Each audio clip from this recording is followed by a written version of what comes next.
Hello students, today we will discuss about the applications of low temperature physics. So, last class we have been discussed about the what are the methods to achieve the low temperature. So, in that lesson we have been discussed that here Joule Kelvin effect, Kapitja's method, adiabatic demagnetization. So, in this here application oriented we have to discuss. So, what is the 10th unit is going to be discussed here, applications of low temperature physics. So, in this the first one is that refrigeration. Okay. So, what is the basics of refrigeration here? So, you need to know that here. So, from the concept of the Carnot cycle, so here if the cycle is performed in forward stroke direction, so we have to realize that that is a heat engine. So, on the other hand, when the cycle is working in reverse direction, so we can achieve a cold engine. So, one is that hot engine, other one is that cold engine. So, if we imagine a cycle is going to be performed in a direction opposite to that of an engine, so that the net result would be absorption of some heat at a low temperature, the rejection of large amount of heat is at higher temperature. Okay. So, the net amount of work done on the system, okay. So, this can be called as a refrigerator. So, the system which is going to be undergoing the cycle is called refrigerant. So, you need to know that here. So, how it is going to be working here we will discuss. So, what is the ideal refrigeration of cycle? So, there are four figures are there. From these figures, from A to B. So, from figure A to B, left piston here, this one you can able to see that here, the left piston moves up. So, but the right piston remains at the same level here. Okay. So, the right piston remains at same level. So, the compresses, that means which is going to be compressed. So, the piston which is going to be acting some work on the gas. Okay. So, that here the gas is isothermally at higher temperature, that is TH, and heat QH which is rejected to the hot reservoir. So, the heat which is going to be rejecting to the hot reservoir which maintains a higher temperature. So, which is going to be rejecting. So, from B to C, so from B to C, this figure here, both the pistons move simultaneously. So, here the both pistons are moving simultaneously. So, that at the same extent here.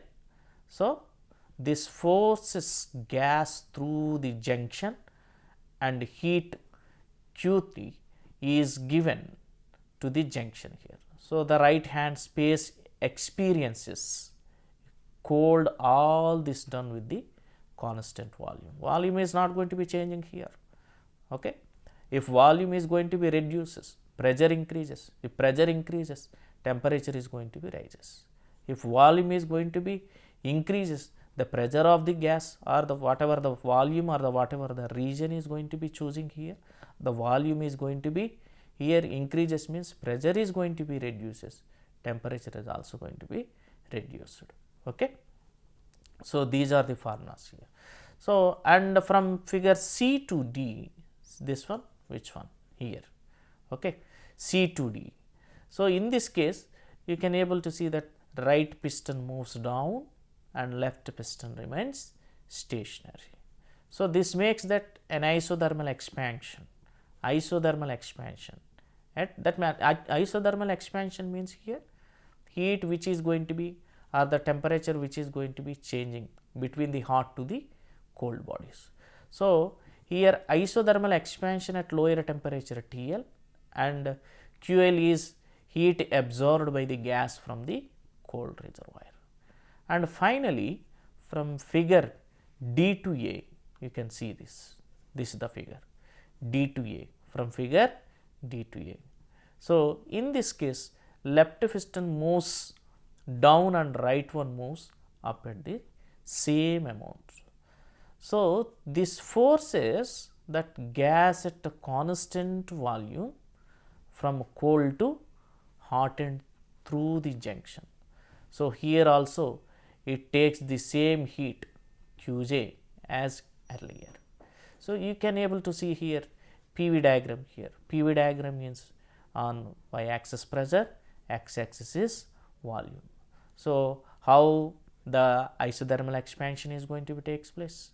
Adiabatic expansion, isothermal compression, adiabatic compression. So, these four you may observe in the case of Carnot cycle. Okay.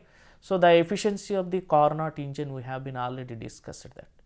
So, that is 1 minus T2 by T1, eta equals to 1 minus T2 by T1. So, that is the case which is going to be here we are getting here. So, QH heat which is going to be giving here, QL heat which is going to be ejecting here from hot to cold body. So, that here A, B, C, D which is a Carnot cycle here. Okay. One is that reversible, another one is that irreversible process. Okay. In between the two compressions, one is that adiabatic, another one is that isothermal. Okay. Next, so one of the best example refrigerator is vapor compression type. Okay, you can see here this is the figure. So, this is a compression machine where a compression pump is driven by electric motor which is used to compress the low pressure vapor, So, here Freon is commonly used as a refrigerant in this type of machine here. So, this is a piston here. Okay. So, expansion engine, compression engine, valve V1 and valve V2 here, air capital N is the nozzle here. Okay. So, through the compression there is a water jacket, getting my point. So, that it is going to be cooled down here. So, let us discuss in detail about this vapor compression type of refrigerator. So, the refrigerant which is compressed by a pump P. So, which one is the refrigerant is going to be using in this vapor compression type of refrigerator? Freon is going to be using here. The Freon which is a refrigerant here using here. So, which is compressed by a pump P. So, P is driven by an electric motor. So, the cylinder P has two valves, just now we discussed about the figure. So, what are the valves here? V1 and V2. So, V1 is for the suction of the low pressure vapor from the evaporator E. So, V1 here this one which is going to be here suction of the vapor pressure from the here capital E, evaporator E. And the refrigerant is compressed by the pump, compressing, that means the piston which is going to be acting some work on the here refrigerant Freon. So, the gas. So, that the P is driven by an electric motor, just now we discussed that. The cylinder of P has two valves V1 and V2. So, V1 for the suction of the low pressure vapor from the evaporator E and V2 is for the discharge of the compressed vapor to the condenser C. So, which one? Here you can see here. So, this is the condenser C and this is the evaporator E. Okay. Next, so how the process is going to be takes place to cool down here? If the piston of the pump P moves upward, piston P moves upward means volume which is increases. When volume increases, pressure is going to be decreased. When pressure decreases, temperature is going to be falls down. So, this is the formula. So, in this case, if the piston of the pump P moves upward, the pressure in the cylinder which falls below the pressure in the cylinder which is the pressure in the evaporator, and as a result the valve V1 is going to be opens here. Okay. So, towards this, and the low pressure vapor is sucked into the pump through the suction pump, and during the downward stroke of the piston, so that here the piston is going to be acting some work on the gas freon refrigerant. So, that in that case here pressure increases, temperature is also going to be increases, volume of the gas is going to be decreased here. So, that on that case the vapor is going to be compressed. So, this closes the valve V1, and if V1 is closing means V2, valve V2 is going to be opens.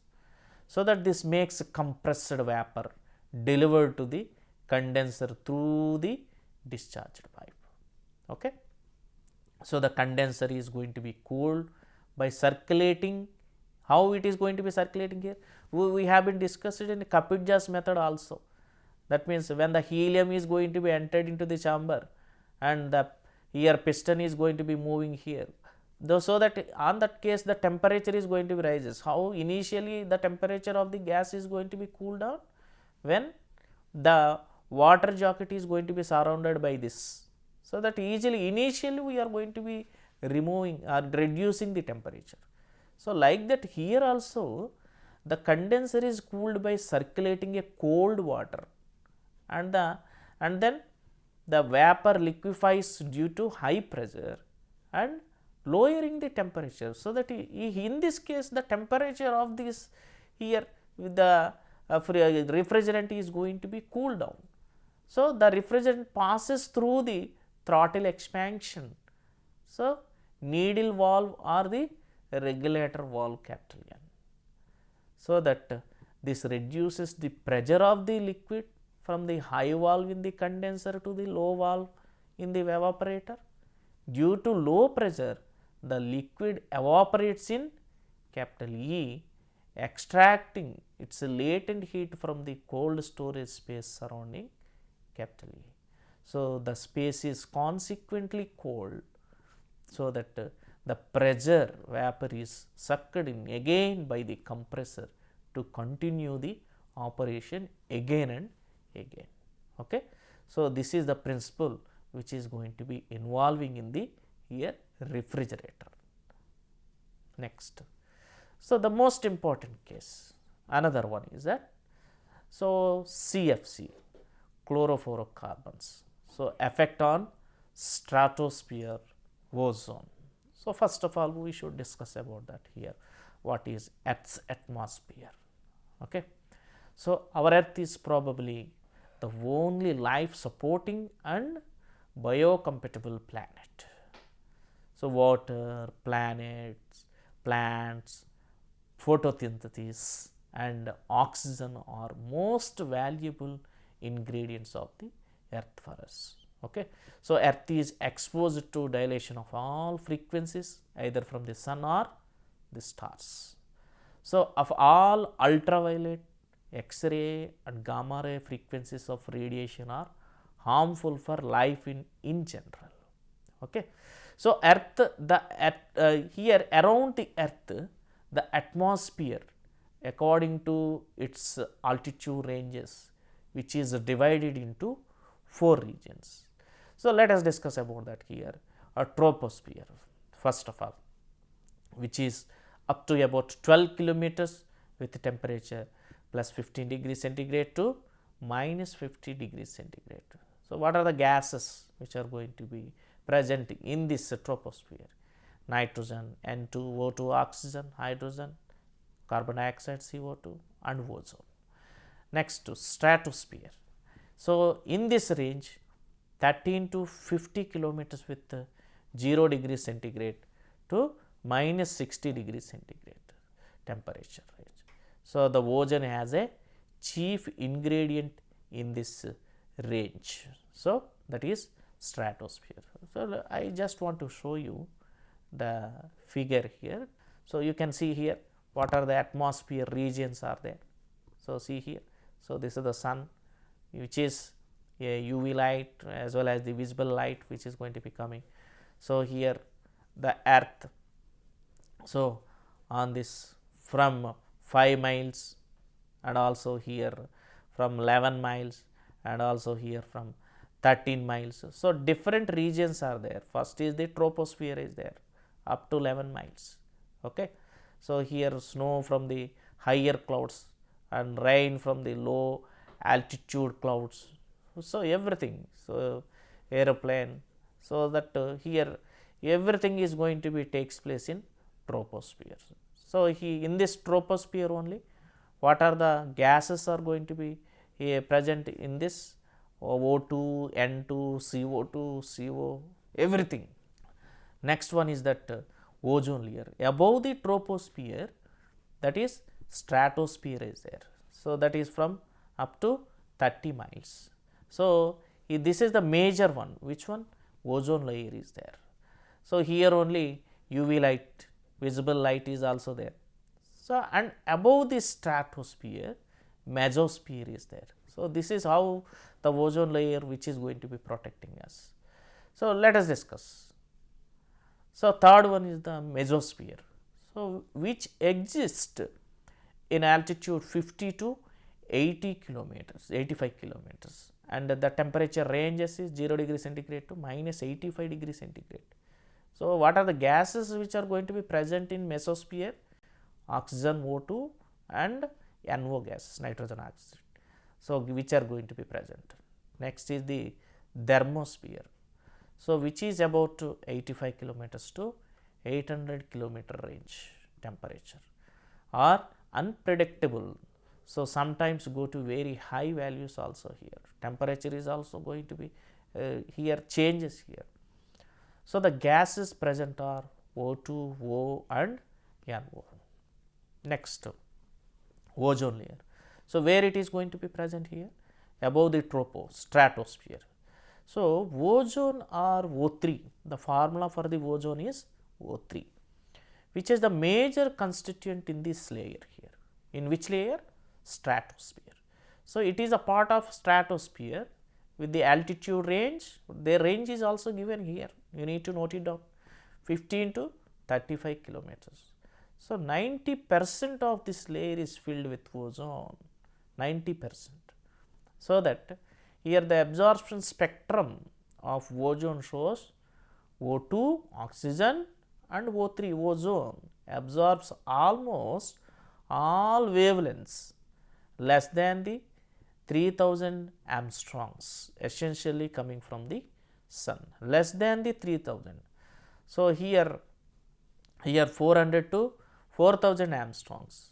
So, here electromagnetic spectra.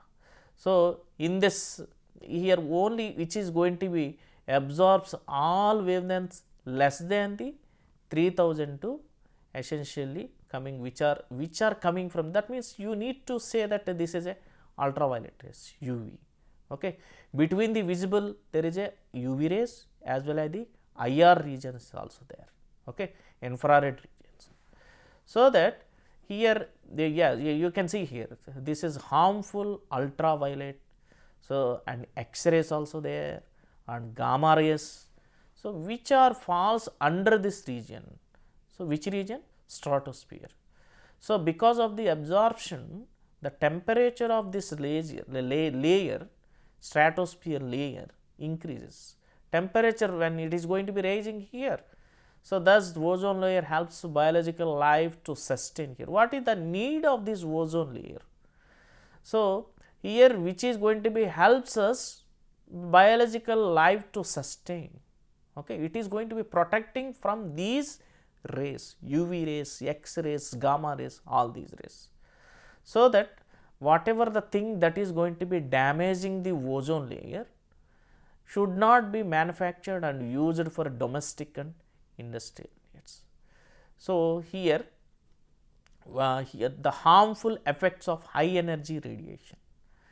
So, all the high energy radiation UV ultraviolet happens to be more prevalent from the sun to our earth. So, UV rays damages the here DNA, that is deoxyribonucleic acid DNA associated with our basic life form, UV rays which are going to be damaging our DNA and also harms to the reproductive molecules in all life beings. So, it has been found that they increase the occurrence of human skin cancer also.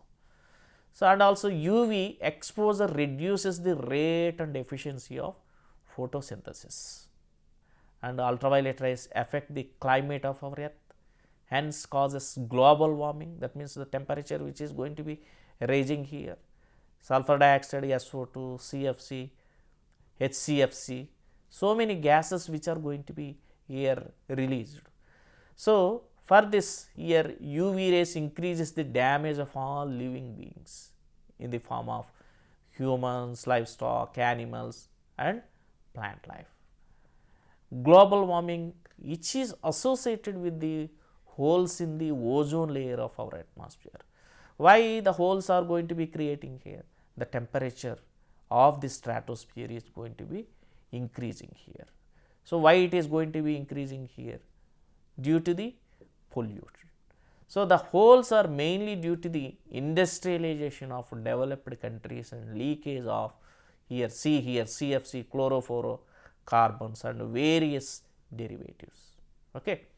So, the hole makes earth exposure to the UV radiation. Holes are near north pole of the earth or at Antarctic. So, the ice at that place melts unnaturally. So, the water level in seas around the world rises here. Hence, the coastal region of earth is in danger of inundation. Next, effects of CFCs on ozone layer. Scientists were trying to make a safer substitute for ammonia and sulfur dioxide as a refrigerant in the earlier part of 20th century. So, in 1928, Thomas Migley and C.F. Catering made a material called Freon. So, what is the formula of Freons? CCl2F2. So, where we have been discussed this Freon, about the Freon, which is act as a refrigerant in refrigerator. Okay. So, Freon is a colorless, odorless, non-flammable, non-carcinogenic and non-coercive gas. So, Freon and similar derivatives, haloalkaline gases, have their evaporation temperature minus 23 degrees centigrade. So, condensing temperature is 54 degrees centigrade, for an ambient temperature is 32 degrees centigrade. Next, you can see here how the CFCs which are going to be damaging here, ozone layer here. Okay. So, CFCs are emitted and reach the ozone layer. Okay. So, this is the region. So, from where these are the industries, okay, which the industries are going to be here releasing some gases. So, that here the atmosphere temperature is going to be raises. So, here tropo as well as the stratosphere, here that the temperature is going to be raises, means here the holes which are going to be created here. So, the CFCs which are going to be break down the sun's ultraviolet rays and chlorine atoms released in the ozone layer, thus causing the chain revolution of the ozone layer. So, finally, harmful ultraviolet rays reaching the earth, which is going to be increases here. So, this is the third one. So, first point, second and as well as the third, due to these industries. Next, some high cost condenser produces up to 60% of the theoretical efficiency with the CFC. CFC means chlorofluorocarbon and HCFC means hydrochlorofluorocarbons. Okay. These substances are also used as a solvents in the electronic industry. CFCs are used as a foam blowing agent in fire exhausters. They are propellant in aerosol industry for asthma patients. Along with freon, halon, carbon tetrachloride and hydrofluorocarbons, HCFC, are some other gases that leak into atmosphere and damage ozone layer. So, such materials are called ozone depleting substances, ODS.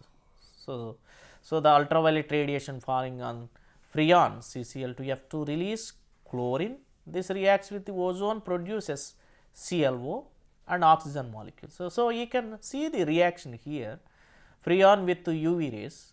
So CCl2 plus UV, which can gives the chlorine, and again chlorine with ozone, which can gives you chlorine oxide, ClO and oxygen molecules. So in 1990, 1000 tons of ozone depleting products were identified on Earth. A big hole like thing was observed at Antarctic region in the atmosphere O3 layer. So it affects our alarming on the health of humans and others. That is why these global warming, why the global warming is going to be takes place means here due to this one only. Next, another one is that Bose-Einstein condensate, BEC.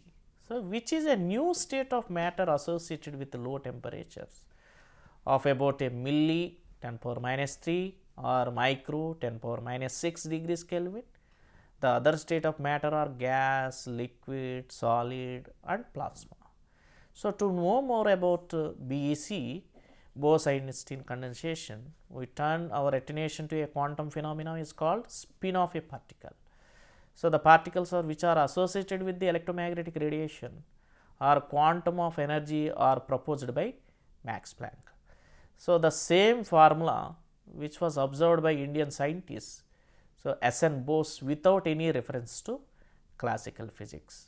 Okay. So in 1924, the Einstein, he was translated this article into German, so that he got the prize here. So the publication which was published there, the journal which was published related to this. So that's why we have to say that Bose-Einstein condensation. So Einstein used an idea of Bose, developed a branch of quantum statistics which are called BES, Bose-Einstein statistics. So which are similar to branches or Maxwell-Boltzmann statistics which are associated with the gas molecules, MB statistics, FD statistics which are associated related to the electrons like particles. So MBS, Maxwell-Boltzmann statistics which are called a classical statistics distribution, whereas BE and FD statistics which are associated with the quantum statistical distribution. So BEs are associated with the particles of positive integral spin 0, 1, 2 and so on, which are called bosons. Bosons are photon where you observe this in photoelectric effect. So whereas in FDs, to the particles of half integral spin 1 by 2, 3 by 2, 5 by 2, 7 by 2 and so on like that, which are named as fermions. Fermions are nothing but electrons, protons and neutrons. According to Pauli's exclusion principle, no two electrons, that means fermions, will have the same set of quantum numbers or same amount of energy, but in the case of boson it is possible. So there is no limit to their number, the amount of energy. So that with a particular wavelength, the example is that in red a large 6900 angstroms, a large number of photons. So that is bosons can exist. So another last one is that BEC fluid. So Bose-Einstein condensation, that is called here ultra cold atoms. A fluid has a property which can have viscosity. A viscous flows means a friction to the flows. Superfluid is no friction at all. So which experiences encountered in the case of helium-4, which is a superfluid form of an isotope helium. So which was discovered by Capista in 1937. Superfluid is a substance which looks like a normal liquid, but flows without friction to any surface except in own inertia. Superfluid allowed to continue circulate over obstruction and through pores in the containers which hold it. So helium-4 atoms are the bosons. A large number of alkali metals, alkyls, which are lanthanides, have been found to superfluids. So here what is that? de Broglie, which have been assigned to wavelength to electron Schrodinger wave equation. They are associated with the wave function to the electron in around it. So finally we have to say that here with the help of magnetic optical trap, physicists are able to provide us images of the wave functions of ultra cold atoms. These are nothing but super atoms. So several Nobel prizes which are awarded for these studies. So we are going to be concluding that So, be prepared well for examination point of view. Thank you.